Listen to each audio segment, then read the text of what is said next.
ஆச்சி மசாலா. எந்த சமையலும் ருசி தேடும் ரகசியம். 20 ரூபாய்.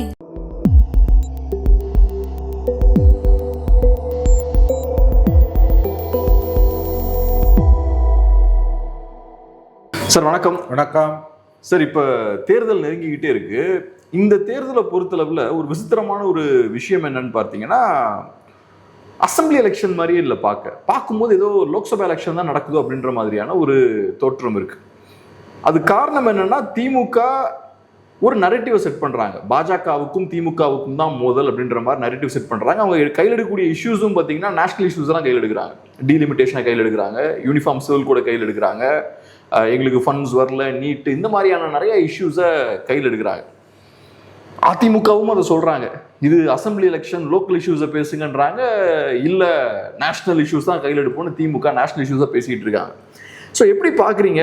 ஒன்று, திமுக லோக்கல் இஷ்யூஸை தவிர்க்கிறதுக்கான காரணம் என்ன? நேஷனல் இஷ்யூஸை மட்டுமே வச்சு போகிறதுக்கான காரணம் என்ன? ரெண்டாவது, இந்த மாதிரியான அரசியல் கை கொடுக்குமா தேர்தலுக்கு? கை கொடுக்குமான்றது 4ஆம் தேதி மே 4 போட்டு திறக்கும்போது தெரியும். இப்போ தெரியாது. பட் இட்ஸ் அ கிளவர் மூவ்னு அவங்க நினைக்கிறாங்க. 5 வருஷம் இங்கே ஒரு கவர்மெண்ட் இருந்திருக்குது. நல்லதும் நடந்திருக்குது, கெட்டதும் நடந்திருக்குது. கெட்டதை பேசுகிறதுக்கு அப்போசிஷனுக்கு சாமர்த்தியம் பத்தலை. நல்லதை பேசுகிறதுக்கு திமுகவுக்கும் பெரிய அளவில் அவங்களுக்கும் தெரியுது ஆன்டி இன்கம்பன்சி இருக்குதுன்னு. அவங்க செஞ்ச நல்லதை பேசுகிறத விட பிஜேபி அட்டாக் பண்ணுறதுலையும் சென்ட்ரல் கவர்மெண்ட்டோட சில பாலிசிஸ், முக்கியமான பாலிசிஸ் அட்டாக் பண்ணுறதுலையும் முழு கவனத்தை செலுத்துகிறாங்க. அதில் நான் பிளஸிங் இன் டிஸ்கைஸ் மாதிரி அவங்களுக்கு வந்தது டீலிமிட்டேஷன். இப்போ நாளை மறுநாள் 2 நாள் லோக்சபா ஸ்பெஷல் செஷன் இருக்குது, பார்லிமெண்ட் ஸ்பெஷல் செஷன். தொகுதி மறுவரை மற்றும் பெண்களுக்கான 3/1 இடஒதுக்கீடு மசோதா, 2 மசோதா, அப்புறம் இன்னொரு மசோதா, 3 மசோதாவை கொண்டு வராங்க. இது மாநில உரிமைகளுக்கு எதிரானது, தமிழ்நாட்டோட பிரதிநிதித்துவம், தென்னிந்தியா பிரதிநிதித்துவம் குறையும்னு ஒரு பெரிய பிரச்சனையாக திமுக கலப்பிடுச்சு. அது டு லார்ஜ் எக்ஸ்டென்ட் உண்மையும் கூட. முதலமைச்சர் ஸ்டாலின் காலையிலேயே நேற்றே வீடியோ பேசிட்டார், மோடிக்கு இறுதி எச்சரிக்கைன்னு. Usual political all sorts of gimmicks. டிஎம்கேவோட ஈகோ சிஸ்டம் கம்ப்ளீட்டாக ஒர்க் பண்ண ஆரம்பிச்சிட்டாங்க. Both their party and their supporters. வீட்டில் கருப்பு கொடி ஏற்றுங்கன்ட்டாங்க, தெருவாக இறங்கி போராடுவோன்ட்டாங்க. 50s and 60s இந்த திமுகவை நீங்கள் பார்ப்பீங்கன்றாங்க. ஆன்டி இந்தியா எஜிடேஷன் மாதிரி இதை கொண்டு போவோன்றாங்க. அது இந்த run up to the polling day இன்னும் 7 நாள் இருக்குது. அது இந்த காட்ஸ் அண்ட் ஆப்பர்ச்சுனிட்டியாக டிஎம்கேக்கு மாறிடுச்சு. அவங்க ஸ்டேட் இஷ்யூஸ், லோக்கல் இஷ்யூஸை பேசுகிறத விட சென்ட்ரல் இஷ்யூஸு, மோடி, நீட்டு, யூனிஃபார்ம் சிவில் கோடு, டீலிமிட்டேஷனு, ஹிந்தி திணிப்பு, இதில் மட்டுமே கவனம் செலுத்துறதுன்றது கான்ஸ்டண்ட்டாக பிஜேபின்ற அந்த எதிரியை இங்கே களத்தில் வச்சுக்கிட்டே இருக்கணும். அதை வச்சு தான் 7 வருஷமாக வண்டி ஓடுது. 3 எலெக்ஷன் அதை வச்சு தான் ஜெயித்தாங்க. 4வது எலெக்ஷன் வித்தியாசமான எலெக்ஷன் அவங்களுக்கே தெரியுது. கடந்த 3 எலெக்ஷனில் ஜெயித்த மாதிரி பிஜேபியை மட்டுமே அட்டாக் பண்ணி பாசிச பாஜகன்றது மட்டுமே சொல்லி ஜெயிக்க முடியாது. இந்த 5 ஆண்டு கால ஆட்சியோட அவலங்கள், அராஜகங்கள், அட்டூழியங்கள், தோல்விகள், ஊழல் அத்தனையும் மக்கள் மன்றத்தில் நிற்குன்றது அவங்களுக்கு தெரியுது. அதனால் அதை திசை திருப்புறத்துக்கு இதை பயன்படுத்திக்கிறாங்க. ஆனால் அவங்க பயன்படுத்தி கொள்வதற்காக எடுக்கிற இஷ்யூஸில் நியாயங்கள் இல்லாமல் இல்லை, அதையும் நம்ம புரிஞ்சுக்கணும். ஆனால் அதை தனக்கு தேவையாக மாநில அரசாங்கத்தோட தோல்வி, தங்களுடைய இயலாமை, தங்களுடைய பஞ்சமா பாதகங்கள், இது எல்லாத்தையும் மறைக்கிறதுக்கு அவங்க கையில் எடுக்கிறாங்கன்றது தான் நம்ம கவனிக்க வேண்டிய விஷயம்.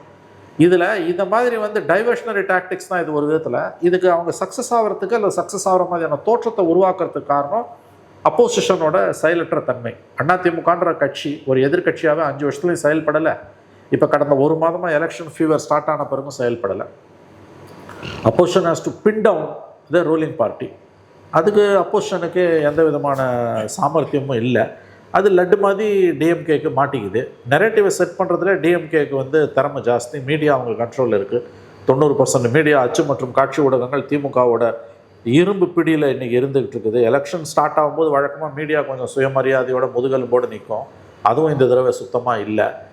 ஸோ மீடியா கையில் இருக்கிறதால நெரேட்டிவை செட் பண்ணிக்கிட்டு தினம் யாரையாவது ஒருத்தரை உசுப்பி விட்டு ஒரு கருத்து கணிப்புன்னு ஒன்று போட்டு திமுக 150லேருந்து 200 சீட்டு ஜெயிக்கணும்னு தினம் ஒரு கருத்து கணிப்பை வெளியிட வேண்டியது. ஸோ இந்த நெரேட்டிவை செட் பண்ணவங்களுக்கு இப்போ பிஜேபி டீலிமிட்டேஷன் ப்ராசஸையும் விமன் ரிசர்வேஷன் பில்லையும் எஸ்பெஷலி டீலிமிட்டேஷனை கொண்டு வந்தது ஒரு நல்ல ஆப்பர்ச்சுனிட்டியாக மாறிடுச்சு. நடக்க போகிறது அசம்பிளி எலெக்ஷன். மாநில அரசியலை பற்றியே பேசாமல் இங்கே தேனும் பாலும் ஓடுதுன்னு ஒரு தோற்றத்தை உருவாக்கிட்டு சதா சர்வ காலமும் பாஜக, ஃபாசிசம், ஆர்எஸ்எஸ், இப்போ டீலிமிட்டேஷனும் சேர்ந்துக்கிச்சு. இதை பற்றியே பேசி வண்டியை ஓட்ட முடியுதுன்னா அதுக்கு காரணம் அப்போசிஷன் கொலாப்ஸ் ஆகி கிடக்குது.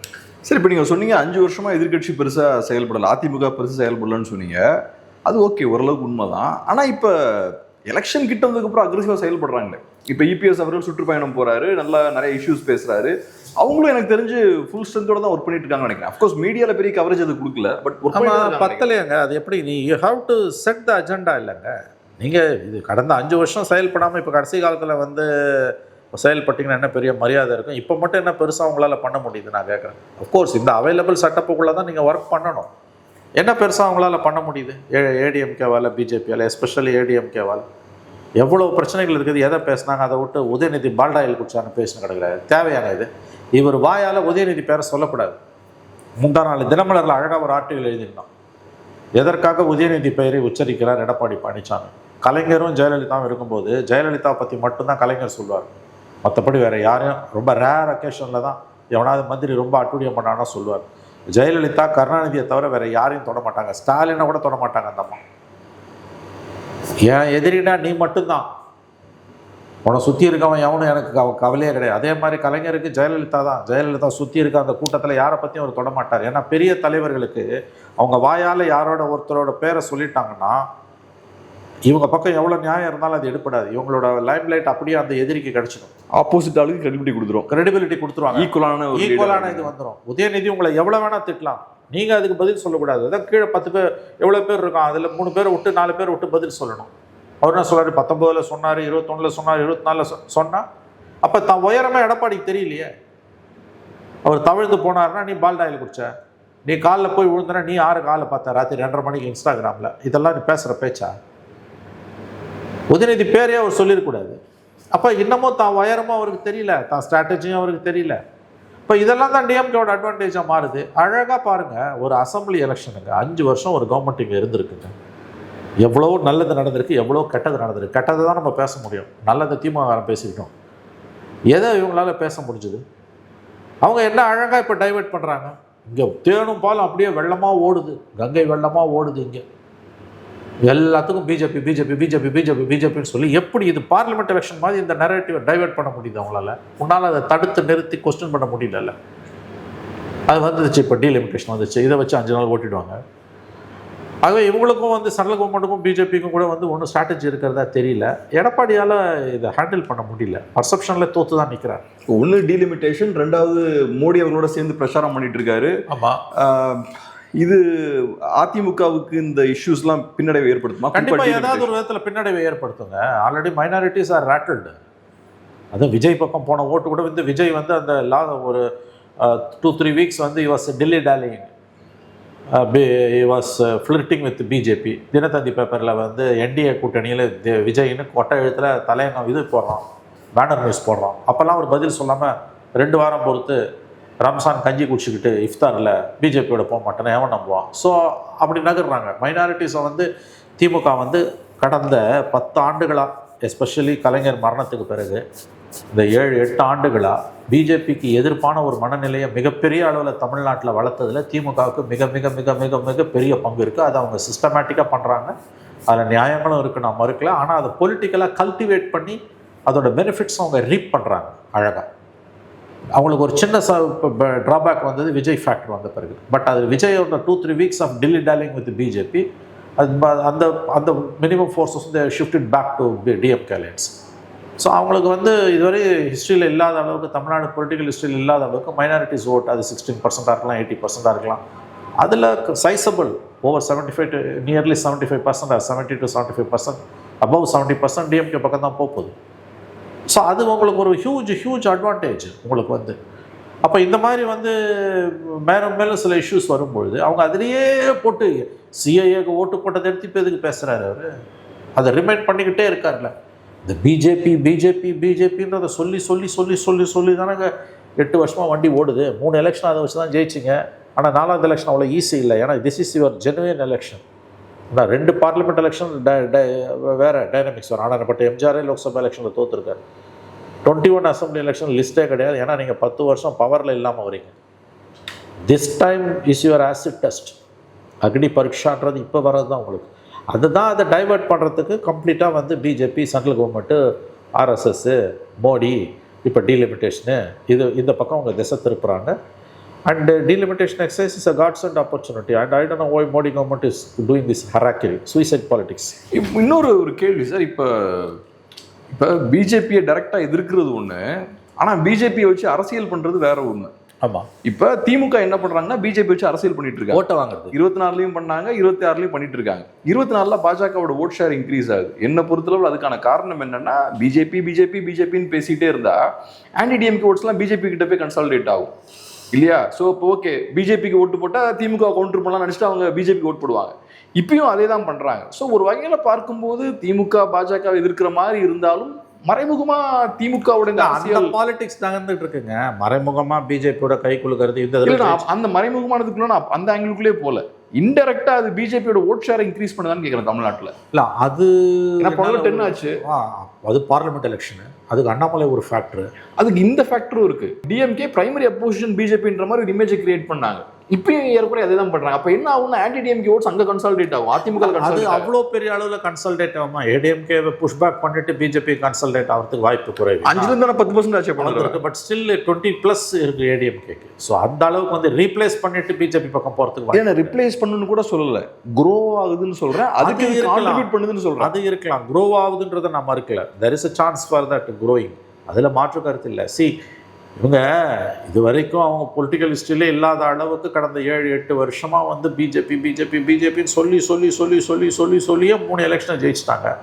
But this time it's different ball game. நீங்கள் 5 வருஷம் ரூல் பண்ணியிருக்கீங்க, உங்களுக்கான ப்ராக்ரஸ் ரிப்போர்ட் இது. Whether you should continue or should get out, அதுதான் இன்றைக்கி இருக்கக்கூடிய பாலிடிக்ஸ். நீங்கள் மற்ற கதையெல்லாம் சொல்லி வண்டியை ஓட்ட முடியாது. ஆனால் அவங்க அழகாக அதை சைட் ஸ்டெப் பண்ணிவிட்டு மற்ற கதையை பேசிட்டு தங்களுடைய ஆட்சிக்கான ஒரு அளவுகோலாக பாஸ் மார்க் வேணுமா வேணாமான்ற கொஸ்டினையே சைட் ஸ்டெப் பண்ணிவிட்டு பிஜேபியை கொண்டு வந்து நடுவில் நிறுத்துறாங்க.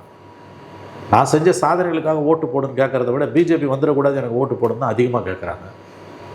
தே may win, I still believe 4 corner fight they have fair chances, அதில் எனக்கு எந்த சந்தேகமும் இல்லை. If you ask the probabilities of their வின்னிங்னா I think it's very fair and bright. It's a 4-way contest and index of opposition unity இல்லைனாலே it's always advantage ruling party. இவ்வளோ தூரம்லாம் split ஆகக்கூடாது votes. 3-way split in around 200 கான்ஸ்டுவன்சிஸ்னால் சசிகலா, ராம்தாஸ், வேல்முருகன், கிருஷ்ணசாமி எல்லாம் ஒரு 30 கான்ஸ்டுவன்சிஸ்லேயாவது they will split all, they will play some havoc. So it's a 6-way contestன்னும் போது வந்து இட்ஸ் 7-way contest. அப்போசிஷன் ஏடிஎம்கேவோட டிஎம்கே ரூலிங் பார்ட்டிக்கு எதிரான ஓட்ஸ் வந்து 6-way ஸ்ப்ளிட் ஆகுதும் போது it's clear advantage for DMK, அதில் எந்த சந்தேகமே கிடையாது. Unless some miracle happens, regime changes is impossible தான் எனக்கு தோணுது. ஏன்னா இவ்வளோ தூரம் வந்து உங்களுக்கு பிளேயர்ஸ் வந்து கிரவுண்டில் இருக்கக்கூடாது. That's advantage the ruling party, any ruling party. இன்னொரு கேள்வி சார், இப்போ திமுகவை பொறுத்தளவில் இன்னைக்கு அவங்க பாஜக எதிர்ப்பு பயங்கரமாக பேசிட்டு இருக்காங்க. ஏன்னா சென்டரில் பாஜக ஸ்ட்ராங்காக இருக்காங்க. So state versus centre, DMK versus பிஜேபின்னு கொண்டு போகிறாங்க. ஏறக்குறைய இதே சூழல் தான் 80ஸ்லாம் இருந்ததா? இந்திரா காந்திலாம் பவர்ஃபுல்லாக இருக்கும். இவ்வளோ பொலிட்டிக்கல் பார்ட்டிஸ் கிடையாது. அப்போ அவங்க அக்ரெசிவாக டிஎம்கே காங்கிரஸ் அப்போஸ் பண்ணியிருக்காங்க. திமுக இதே மாதிரி அப்ப ஆன்டி காங்கிரஸ் தான், இதே லெவலுக்கு நடுப்புற ஒரு 2 இயர்ஸ் கூட இருந்தாங்க காங்கிரஸோட. அப்புறம் மறுபடியும் காங்கிரஸுக்கு எதிராக போனாங்க, காங்கிரஸ் அப்போஸ் பண்ணியிருக்காங்க. இப்போ பிஜேபி அப்போஸ் பண்ற அதே ஸ்டைல் இந்த அளவுக்கு பண்ணல. இது வந்து சம்திங் எப்படி சொல்றது, சம்திங் அப்நார்மல். இது வந்து திஸ் ப்ரொபகண்டா லெவலில் நடக்குது. ப்ரொபகண்டா லெவல் இது. அவங்க டிஎம்கேவோட ப்ரொபகண்டா லெவல் அது. கிரவுண்டில் வந்து இன்டைரக்டாக தே சாஃப்ட் ரிலேஷன்ஷிப் வித் பிஜேபி. அதே இந்த 4.5 வருஷத்தில் அவங்க so many things they achieved through BJP. அதெல்லாம் அவங்க பண்ணிட்டு தான் இருக்காங்க. வெளியில் வந்து அதை வந்து பொலிட்டிக்கல், ஏன்னா இந்த ஸ்டேட் இஸ் அகேன்ஸ்ட் பிஜேபின்றதுனால அதை நல்லா யூஸ் பண்ணிக்கிறாங்க. They are using it. See especially they want to get minorities ஓட்ஸுங்க. மைனாரிட்டி சென்ட்ரிக் பாலிட்டிக்ஸாக தான் அது மாறி போச்சு. உங்களுக்கு எக்ஸ்ட்ரீம் மைனாரிட்டி அப்பீஸ்மெண்ட்டை நோக்கி தான் அவங்க நகர்றாங்க. Some sort of an appeasement. It is crossed anti BJP and it's nudging towards appeasement. அதை தான் அவங்க நோக்கி போகிறாங்க. ஃபார் எக்ஸாம்பிள் திருப்பரங்குன்றம் இஷ்யூனா ஈவன் ஆஃப்டர் கோர்ட் ஆர்டர்ஸ் நீ அதை இம்ப்ளிமெண்ட் பண்ணியிருக்கணும். அவங்க தீபம் தான் ஏற்ற சொன்னான், அவனை தர்கா வெடிக்க சொல்ல. அது which is just 50 meters away. 2 தடவை high court order was not followed and facing contempt. எத்தனை கண்டெம்ட்! இதெல்லாம் வந்து அப்சல்யூட் அப்பீஸ்மெண்ட். இது ஓட்டை கொடுக்குது அவங்களுக்கு. This fetches them results. Minorities நீ கண்ட முடின்னு ஆதரிக்கிறான். மைனாரிட்டிஸ் வந்து கம் வாட்மே பிஜேபி வரக்கூடாது. அதுக்கு DMK is their only salvation. இது அவங்களுக்கு ஓட் பேங்க் பாலிட்டிக்ஸை அழகாக பண்ணுறாங்க அவங்க. அதை ஏடிஎம்கேவால் நீங்கள் பண்ண முடியாது. Because their openly joint with BJP. But long டேர்மில் இது வந்து ரிவர்ஸ் கன்சால்டேஷன் ஆச்சுன்னா which is bad for the state and dangerous for the state. அதை பண்ணுறதுக்கு ஆள் இல்லை இன்றைக்கி உங்களுக்கு. Anyway we have to wait for the results. நம்ம வாட் எக்ஸ்டென்ட் விஜய் தனியாக நிற்கிறது limited level of damage in the DMK vote bank அப்படின்னு சொல்கிறாங்க. எனக்கு என்னமோ அது பெருசாக இருக்குமான்னு தெரியல. Of course still jury is Ed to out. அது ரிசல்ட் வந்த பிறகு தான் நம்ம ஆறாமரை அதை டீகோட் பண்ண முடியும். சார், அடுத்தது இப்போ ஏடிஎம்கேவோட கேம்பெயின் ஸ்டைல் மாறி இருக்கா? ஜெயலலிதா அம்மையார் இருக்கும்போது எனக்கு ஞாபகம் இருக்குது, பெரிய பெரிய பொதுக்கூட்டங்கள் நடத்துவாங்க, மெகா பொதுக்கூட்டங்கள் மேசிவாக நடத்துவாங்க. இப்போ இபிஎஸ் அவர்களை பொறுத்தளவில் நார்மலான கேம்பெயின் தான் அவர் போகிறாரு. இது ஏன் நான் கேட்குறேன்னா, எனக்கு சில நேரங்களில் தோணும், இப்போ ஏடிஎம்கேவுக்கு அந்த ஸ்டைல் ஆஃப் கேம்பெயின் இன்னும் பெட்டராக இருக்கும். ஒரு மெகா பொதுக்கூட்டங்கள்லாம் நடத்தி ஒரு பிரம்மாண்டத்தை காட்டி அந்த கட்சிக்கு ஒரு கேரக்டர் இருக்கும்ல. மெகா கூட்டங்கள் நடத்தணும்னா மெகா ஸ்டார்ஸ் இருக்கணும். ஜெயலலிதா போன பிறகு அது போயிடுச்சு. அதிமுக மொபிலைஸ் பண்ண முடியும் சார்? முடியவே முடியாது. நீங்கள் அது அந்த அம்மாவுக்கு தான் அந்த க்ரௌடு வரும், வேறு யாருக்கும் அது வருதுன்னா அது ரொம்ப செயற்கையாக இருக்கும்.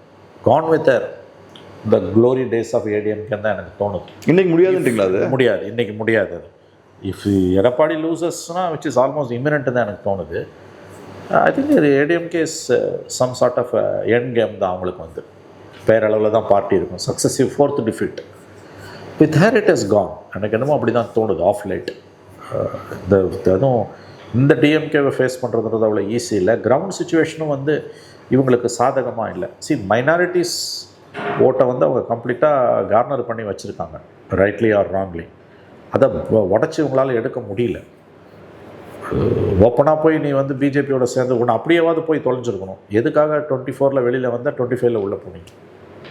That is damage, further damage. Is credibility levels are at the lowest level, lowest ebb. எதுக்காக நீ 21 கூட இருக்கீங்க, 19, 21 2 வருஷம் கூட இருக்கீங்க, 2 எலெக்ஷன். எதுக்காக 24 எலெக்ஷனில் வெளியில் வந்தீங்க? அப்புறம் எதுக்கு மறுபடியும் போய் இப்போ சேர்றீங்க? அது அப்பயே தொலைச்சிருக்கலாம். 10 சீட்டாவது வந்துருக்கும். would have stopped the sweeping of the elections by DMK. லேண்ட்ஸ்லைடை தடுத்துருக்கலாம், அதையும் விட்டீங்க. ஸோ அந்த ஸ்டேச்சர் இல்லைங்க ஜெயலலிதாவோட ஸ்டேச்சர், எடப்பாடி கிடையாது. For that matter comparison is wrong, I agree. But still ஸ்டாலினால் வந்து அன்றைக்கி ஒரு பாயிண்ட் ஸ்டாலின் சொல்கிறார், விச் இஸ் கரெக்ட். நான் தலைவரான பிறகு ஒரு எலெக்ஷன் கூட தோக்கலை, ஆனால் நீங்கள் தலைவரான பிறகு ஒரு எலெக்ஷன் கூட ஜெயிக்கலைன்றாங்க. ஃபேக்சுவலி கரெக்ட் தான். After Karunanidhi's death he became leader. After Jayalalithaa's death Edappadi became leader. அது ஸ்டாலின் அவர்களோட லீடர்ஷிப்பாலன்னு பார்க்குறீங்களா, இல்லை சூழல் அந்த மாதிரி ஃபேவரபிள்? அது என்ன வேணால் சூழல் சொன்னால் நான் உங்கள்கிட்ட கேட்குறேன், நீங்கள் அனலைஸ் பண்ணல. நான் அதுக்கு ஸ்டாலினோட லீடர்ஷிப்பும் ஒரு காரணம், கண்டிப்பாக காரணம். அதை நம்ம we have to give credit to that man. அவருக்கு வந்து நிறைய விஷயங்கள் அவருக்கு தெரியாமல் இருக்கலாம். But is a very very very politically shoot and is a political animal. அது வந்து இந்த 24 hours you breath politics. 24 hours அதெல்லாம் வந்து சும்மா ஒன்றும் கிடையாது. இந்த 3 victories வந்து சாதாரணமான விஷயம் கிடையாது. என்ன தான் புறச்சூழல் கிரவுண்ட் சுச்சுவேஷன் இருந்தாலும் one has to deliver 3 consecutive victoriesன்றதெல்லாம் வந்து there is something in that man. அது குறைச்சி மதிப்பிடக்கூடாது நம்ம. Whereas unfortunately எடப்பாடி வந்து delivered 3 defeats, defeat after defeat. அது massive defeats. remember assembly of course 21ல் 75%, 75 ஸ்கோர் பண்ணாங்க. 24 பெரிய டிஃபீட் தான். Wash out. நிறைய இடத்துல மூணாவது இடம், பல இடங்களில் 3வது இடம். And couple of constituencies they lose the deposit, they lost the deposit. So it's இது அழகாக அவங்க காயின் பண்ணுறாங்கங்க. இது வந்து ராஜ்நாத் சிங் சொன்ன மாதிரி இண்டிபெண்ட் இந்தியாவில் ஆஃப்டர் இண்டிபெண்டன்ஸ் இண்டிபெண்ட் இந்தியாவில் வந்த பொலிட்டிக்கல் பார்ட்டிஸ்லேயே வந்து ஆஃப்டர் இண்டிபெண்டன்ஸ் வந்த பொலிட்டிக்கல் பார்ட்டிஸில் அலைவாக இருக்கிற ஒரே பொலிட்டிக்கல் பார்ட்டி இவங்க தான். அது ரோபஸ்ட்னஸோட there is something in that party which connects with people. ஏதோ ஒரு சூட்சம் அவங்கக்கிட்ட இருக்குது. தேர் அலைவ் அண்ட் தேர் பாருங்கள். ஒரு இஷ்யூ கையில் எடுக்கும்போது அதை எப்படி யூஸ் பண்ணுறாங்க. இப்போ ஒரு டீலிமிட்டேஷன் ஒன்று நேற்று சிஎம் பேசுகிறாரு, இன்றைக்கி அவங்க எம்பிஸ் பேசுகிறாங்க, எம்பிஸ் கூட்டத்தை கூட்டுறாங்க, மாவட்ட செயலாளர் கூட்டத்தை கூட்டுறாங்க, கருப்பு கொடி ஏற்றுன்றாங்க, 50s and 60sன்றாங்க, நாளைக்கு பார்லிமெண்ட்டில் என்ன பண்ணணுன்றாங்க. தேர் ஃபயரிங் ஃப்ரம் ஆல் சிலிண்டர்ஸ். ஆனால் எனக்கு ஒரு கேள்வி சார், இப்போ நீங்கள் இப்போ டீலிமிட்டேஷன் பேசலாம், யூசிசி பற்றி பேசலாம், யூனிஃபார்ம் சிவில் கோட் பற்றி பேசலாம். என்னோட புரிதல் என்ன, இதெல்லாம் மக்களுக்கு நிறைய நேரங்களில் 95% என்னன்னு கூட தெரியாது. அசம்பிளி எலெக்ஷன் வரும்போது மக்கள் வந்து எனக்கு ரோடு சரியில்லை, எனக்கு சில சலுகைகள் சரியாக வரல, விலைவாசி இருந்து வரலாம், எதையாவது அவங்க யோசிச்சுட்டு இருப்பாங்க. இபி பில் நிறையா பே பண்ணிகிட்டு இருக்கோம், இதெல்லாம் தான் அவங்க யோசிப்பாங்க. நீங்கள் அப்ப மக்கள் மனசுல இருக்கக்கூடிய அந்த பிரச்சனைகளை டச் பண்ணாம நீங்க சம்பந்தமே இல்லாத வேற விஷயம், அப்கோர்ஸ் இது தமிழ்நாடு ஸ்டேட்டோட சம்மந்தப்பட்டிருக்கு, பட் இந்த எலெக்ஷனோட பெருசா கனெக்ட் ஆகாத இஷ்யூஸ் இதெல்லாம், இதை கையில் எடுக்கும்போது இது ஒர்க் ஆகுமா? நான் என்ன சொல்றேன், கம்ப்ளீட்டா அது ஒர்க் ஆகணும்னு அவசியம் இல்லை. ஒரு 3% ஓட்டை ஸ்விங் பண்ணதுனாலே போதும் இல்லை அவங்க. ஆனா எதிர்கட்சியோட கேம்பெயினை ஓவர் ஷேடோ பண்ணிருச்சு. அதை தான் நான் சொல்ல வரேன். Local issues will play a role, local issues play havoc, நான் மறுக்கல. ஒரு 3% ஓட்டு, நான் ரொம்ப கன்சர்வேட்டிவாக சொல்கிறேன், 3% ஓட்டு ஏடிஎம்கேக்கு போடலாம் அல்லது விஜய்க்கு போடலாம் நினச்சிட்டு இருந்தவங்க இந்த டீலிமிட்டேஷன், இது வந்து இன்ஜஸ்டிஸ் டு சதர்ன் ஸ்டேட்ஸ், தமிழ்நாட்டுக்கு வந்து 40-50 வருஷம் ஆக போகுது, ஆனால் அவனுக்கு ஊபிக்காரனுக்கு 180 140 ஆக போகுது. இதெல்லாம் பார்க்கும்போது வந்து நான் மறுபடியும் சொல்கிறேன், 3% ஓட்டு இந்த பக்கம் reverted back to DMK, that's enough. அது ஃபுல்லாக அவங்களுக்கு கிரெடிட் கொடுக்கணும், 234 ஜெயிக்கணும் அவசியம் இல்லை. இன்றைக்கி வந்து ஒரு டஃப் ஃபைட்டில் அது போயிட்டுருக்குன்னு வச்சுக்கோங்க. ஒரு உதாரணத்துக்கு, போன எலெக்ஷனில் திமுகவுக்கு போட்டாங்க, இந்த எலெக்ஷனில் ஒன்று திமுகவுக்கு போட வேணாம்னு முடிவு பண்ணிட்டாங்கன்னா, சீமான் வேணாங்க, விஜய் முடியலைங்க, ஏடிஎம்கே போட்டால் தாங்க தோக்க முடியும் அப்படின்னு நினைக்கிறான், அல்லது ஏடிஎம்கேன்னு விஜய் 2 பேர் மத்தியில் நிற்குதுன்னு போது, இந்த மாதிரியான இஷ்யூஸ் வரும்போது டீலிமிட்டேஷன் மாதிரி they will go back to DMK. நான் சொல்கிறது எல்லாரும் இல்லை, மறுபடியும் சொல்கிறேன், அதில் ஒரு 2 to 3% கூட வேணாம், 2 to 3% வந்ததுனால தட்ஸ் அட்வான்டேஜ்.